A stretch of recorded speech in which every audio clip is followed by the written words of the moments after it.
Hello friends, welcome to Jyoti Blooms. இங்க பாருங்க இந்த ரோஸ் வந்து இவ்ளோ நல்லா பேசல் ஷூட் வந்து நல்லா வளர்ந்திருக்கு. இதுக்கு காரணம் நான் வந்து போன ஒரு தடவை கொடுத்த உரம் தான். நிறைய சாலிட் ஃபர்டிலைசர்ஸ் நம்ம வீட்லயே வேஸ்ட் தூக்கி போடுற பொருளை வச்சு எப்படி தயார் பண்ணலாம் அப்படின்னு நான் லாஸ்ட் வீடியோவில் காமிச்சிருந்தேன். அந்த உரங்களில் 2-3 எடுத்து இதில் தான் போட்டேன். அதுக்கு வந்து எப்படி வளர்ந்துருக்கு பாருங்கள், பியூட்டிஃபுல்லாக நல்ல இந்த மாதிரி ரெட் கலரில் துளிர் வந்து நிறைய கொத்து கொத்தாக மொட்டுக்களும் வந்திருக்கு. இந்த செடி ஆக்சுவலாக ரொம்ப வளராமையே இருந்தது. இப்போ தான் பாருங்கள் அடியிலேருந்து பிரான்ச்சஸ் வர ஆரம்பிச்சிருக்கு. ஸோ அதுக்கு வந்து நான் கொடுத்த உரம் தான். அது வந்து செலவே இல்லாமல் வீட்லேயே நம்ம தூக்கி போடுற பொருளெல்லாம் வச்சு சாலிடாக ஃபர்டிலைசர்ஸ், அதுவும் ஸ்டோர் பண்ணிக்கிற மாதிரி போன வாரம் வீடியோவில் போட்டிருக்கேன். அதோட லிங்க் வந்து நான் டிஸ்கிரிப்ஷனில் கொடுக்குறேன். நீங்கள் போய் தேவைப்படுறவங்க பாருங்கள். இந்த மாதிரி செடி வந்து ஆரோக்கியமாக வளரும். அதோட அப்டேட்டு தான் இந்த செடி. இந்த வீடியோவில் நம்ம மாடி தோட்டத்தில் ரொம்ப வெயிட் ஏற்ற முடியல, அப்புறம் கார்டன் சாயிலும் ரொம்ப எனக்கு கிடைக்கல, சுற்றிலும் கிரவுண்டெல்லாம் இல்லை, மண் வந்து நர்சரியில் தான் வாங்க வேண்டியிருக்கு அப்படிங்கிறவங்களுக்கெல்லாம் ரொம்ப யூஸ்ஃபுல்லான ஒரு வீடியோவாக இது இருக்கும். எல்லோரும் கடைசி வரைக்கும் பாருங்கள். இப்போ நான் வந்து இதில் ரீபாட் பண்ணி காமிக்கிறேன் ஒரு செடியை. அந்த நான் தயார் பண்ணின அந்த உரம் கலந்த ஒரு மண்கலவை தான். ரொம்ப வெயிட்லெஸ்ஸாக இருக்கும், ஆனால் செடி அமோகமாக வளரும். அந்த மாதிரி ஒரு உரக்கலவை, மண்கலவை நான் இன்றைக்கி தயார் பண்ணியிருக்கிறது தான் இதில் போட போகிறேன். இப்போ பாருங்க, நம்ம இந்த பாட்டில் வந்து ஒரு செடியை ரீப்ளான்ட் பண்ணிடலாம்.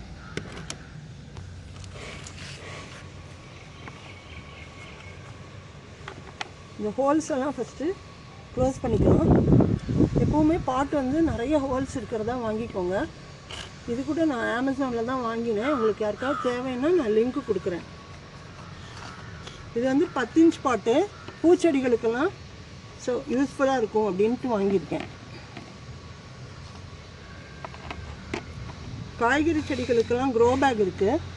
பூச்செடிகளுக்கு எப்போவுமே தொட்டிகள் தான் அழகாக இருக்கும், அதனால் இந்த மாதிரி தொட்டி வாங்கியிருக்கேன்.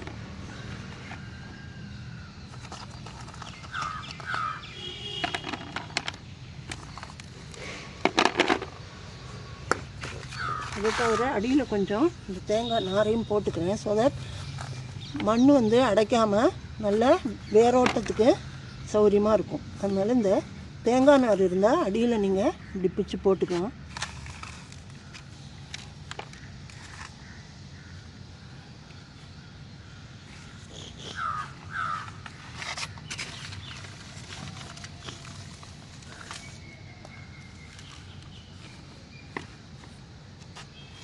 இப்போது இங்கே பாருங்கள், இந்த மண்கலவை, இந்த கம்போஸ்ட் தான் நான் ரெடி பண்ணியிருக்கேன். இது வந்து ரொம்ப நாள்லாம் வெயிட் பண்ண வேண்டாம். இந்த மாதிரி மூடி போட்டு ஒரு வெயிட் வச்சுருந்தேன், நிழல் பாங்கான இடத்துல வச்சுருந்தேன். இது தயார் பண்ணி ஒரு 15 டேஸ் ஆச்சு. அதுக்குள்ளேயே எப்படி இருக்குதுன்னு நம்ம பார்க்கலாம். மக்கி ரெடியாக இருக்கான்னு பார்க்கலாம்.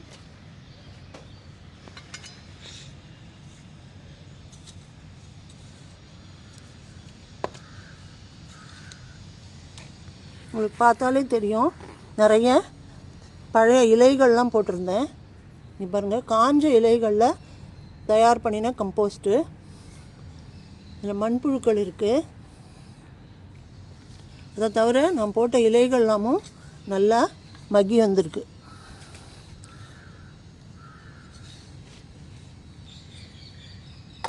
இதில் மண் கம்மியாக தான் இருக்குது, ஆனால் இலைகள் நல்லா காஞ்ச இலை நிறைய இருக்குது. ஸோ அந்த காஞ்ச இலையெல்லாம் மக்கி உங்களுக்கு வெயிட்லெஸ்ஸாக ஒரு பாட்டிங் மிக்சர் கிடைக்கும். நீங்கள் மற்ற செடிகள் வந்து வைக்கும்போதும் பாட்டிங் மிக்ஸாகவும் யூஸ் பண்ணலாம். அதை தவிர மேல் உரமாகவும் இதை செடி வச்சு வளர்ந்து வர நம்ம உரம் கொடுப்போம் இல்லையா, மண்ணும் சேர்த்து கொடுப்போம். மண் குறைய கொடுக்குறோம் இல்லையா, அதுக்கும் நீங்கள் இதை யூஸ் பண்ணிக்கலாம். பாருங்கள், மண்புழுக்களே இருக்குது. நல்ல வளமான ஒரு மிக்சர் இது.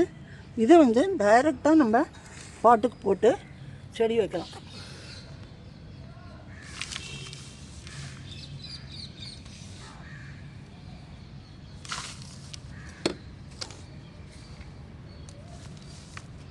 மண்புழுக்கள் இருந்தால் ரொம்ப நல்லது.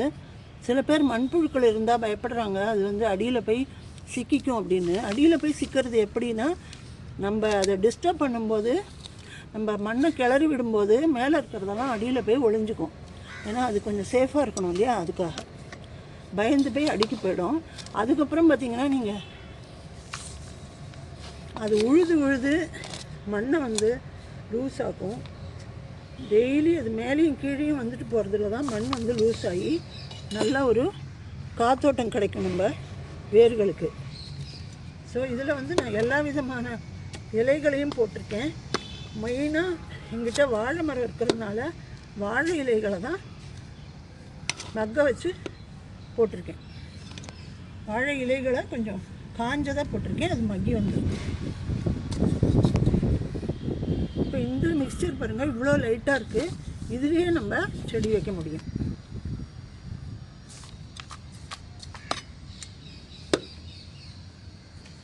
இந்த செடி வந்து இது ஒரு பன்னீர் ரோஜா.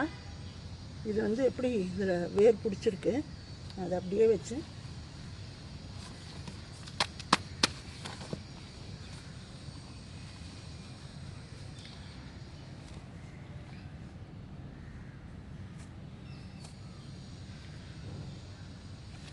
வேர் கொஞ்சம் தான் பிடிச்சிருக்கு. நான் சீக்கிரமாக எடுத்துட்டேன் செடியை, ஆனாலும் இது நல்லா வரும்.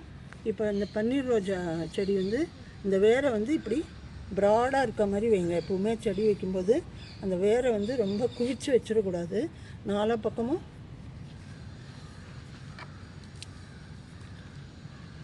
இப்படி வைக்கணும். வச்சுட்டு திரும்ப மண் போட்டு விட்டுடலாம்.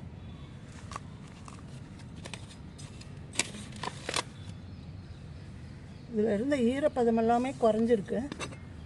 பொலபொலான்னு ஆயிடுச்சு மண்.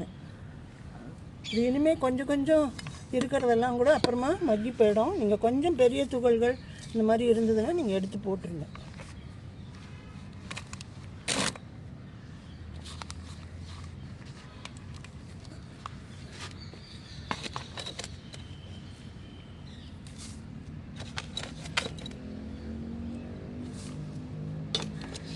ஸோ இந்த காய்ந்த இலை தழைகளெல்லாம் போட்டு நல்ல ஒரு உரம் தயாரிக்கலாம். நிறைய நைட்ரஜன் சத்து கிடைக்கும் செடிகளுக்கு. நுண்ணுயிர்கள் நிறைய பெருகியிருக்கும். அப்போ நம்ம மண் வந்து நல்ல ஒரு செழிப்பான மண்ணாக இருக்கும். செடிகள் வளர்கிறதுக்கு உதவியான மண்ணாக இருக்கும்.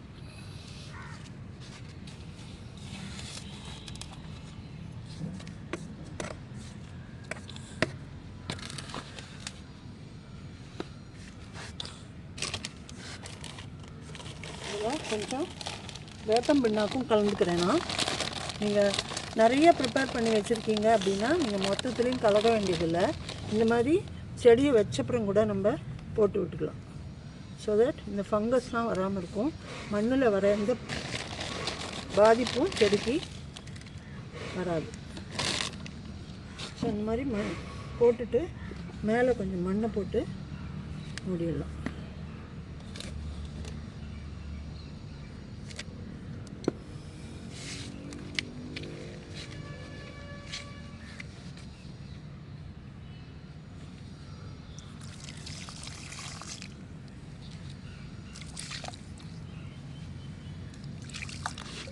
நல்லா தண்ணி ஊற்றி விட்டுருங்க. ட்ரெயின் வால் வழியாக தண்ணி போகிறதான்னு செக் பண்ணிக்கோங்க.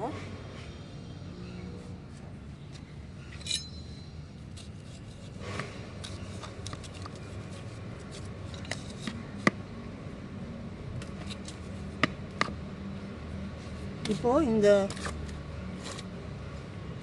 இலையை மக்க வச்சு எப்படி உரம் தயாரிக்கலாம், எப்படி நம்ம பாட்டிங் மிக்ஸை தயாரிக்கலாம், எப்படி லைட் வெயிட்டாக நம்ம மண் தயாரித்து செடிகளுக்கு தொட்டியில் நிரப்பலாம் அப்படிங்கிறது பார்க்கலாம் வாங்க.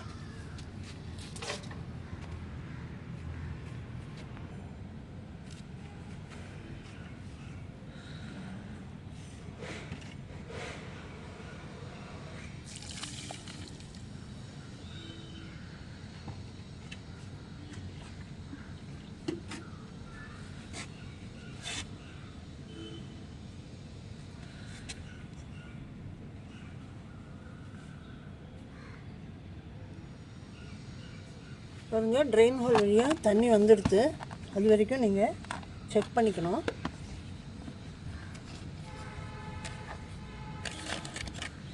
உள்ள வரைக்கும் தண்ணி போகிற மாதிரி நிறைய ஊற்றி விட்டுருங்க ரீபாட் பண்ணின உடனே.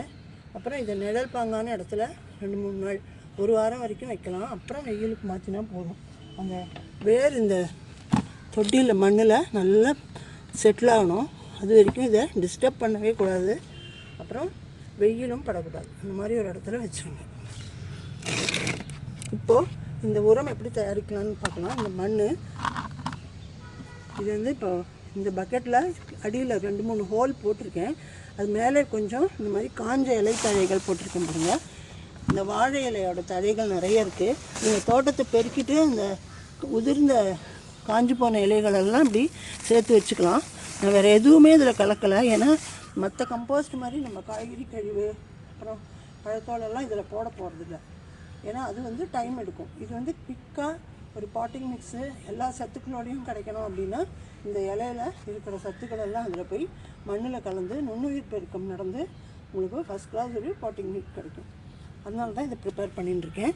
இப்போ இது பாருங்கள், இந்த ஒரு லேயர் இந்த இலையை போட்டுட்டு ஒரு லேயர் நம்மளுடைய கார்டன்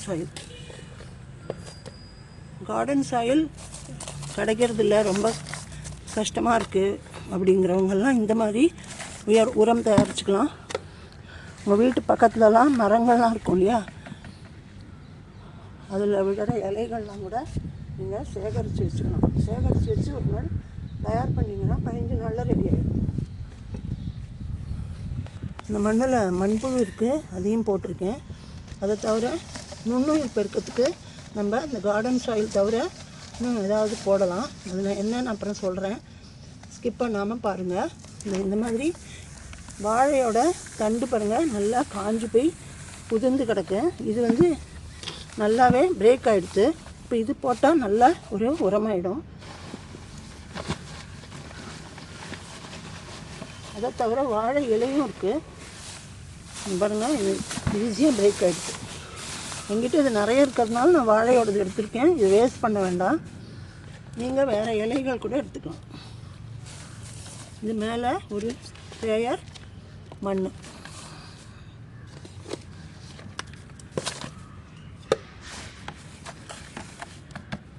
திரும்ப கொஞ்சம் இலை.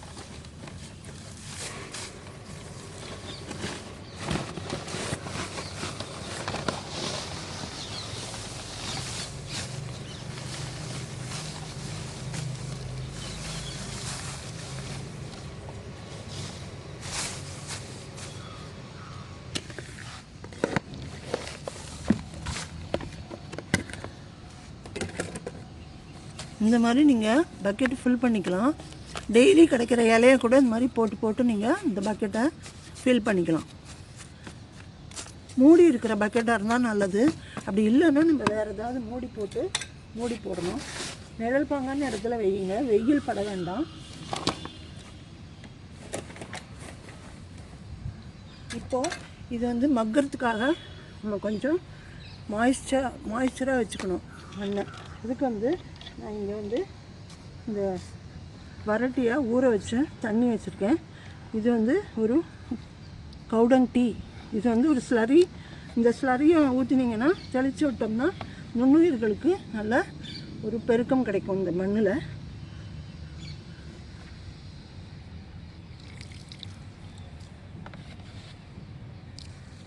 உள்ள வரைக்கும் நனையிற மாதிரி ஊற்றி விட்டுருங்க. ஒருவேளை உங்கள்கிட்ட இந்த கவுடங் ஸ்லரி இல்லை அப்படின்னா நீங்கள் தண்ணி கூட தெளிக்கலாம். அப்படி இல்லைன்னா கஞ்சி தண்ணி இருந்ததுன்னா அதை கூட நல்லா டைல்யூட் பண்ணி கொஞ்சம் மேலே இப்படி தெளித்து விட்டுருங்க.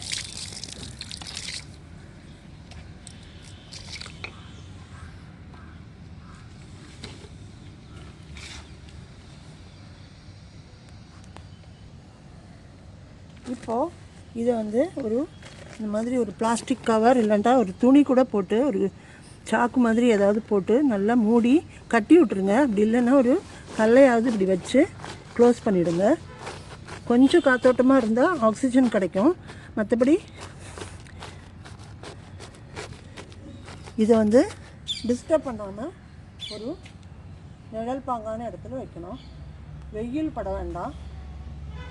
அப்படி வச்சிங்கன்னா ஒரு 15 நாளில் உங்களுக்கு அந்த உள்ளே இருக்கிற இலையெல்லாம் மக்கி போய் மண்ணோட கலந்து நல்லா உரமாயிடும். ஸோ ஒரு வெயிட்லெஸ் பாட்டிங் மிக்ஸ் எப்படி தயார் பண்ணுறதுன்னு இந்த வீடியோவில் பார்த்தோம். ஒரு செடியும் நான் உங்களுக்கு அதை யூஸ் பண்ணி நட்டு காமிச்சிட்டேன். அந்த செடி க்ரோத் எப்படி இருக்குங்கிறது அடுத்தடுத்த வீடியோஸில் காட்டுறேன். என்னோடய சேனல் சப்ஸ்கிரைப் பண்ணி வச்சுக்கோங்க. நிறைய யூஸ்ஃபுல்லான இந்த மாதிரி தகவல்களுக்கு உபயோகமாக இருக்கும். இந்த வீடியோ யூஸ்ஃபுல்லாக இருந்தால் லைக் பண்ணுங்கள், ஷேர் பண்ணுங்கள், சப்ஸ்கிரைப் பண்ணுங்கள். தேங்க்யூ.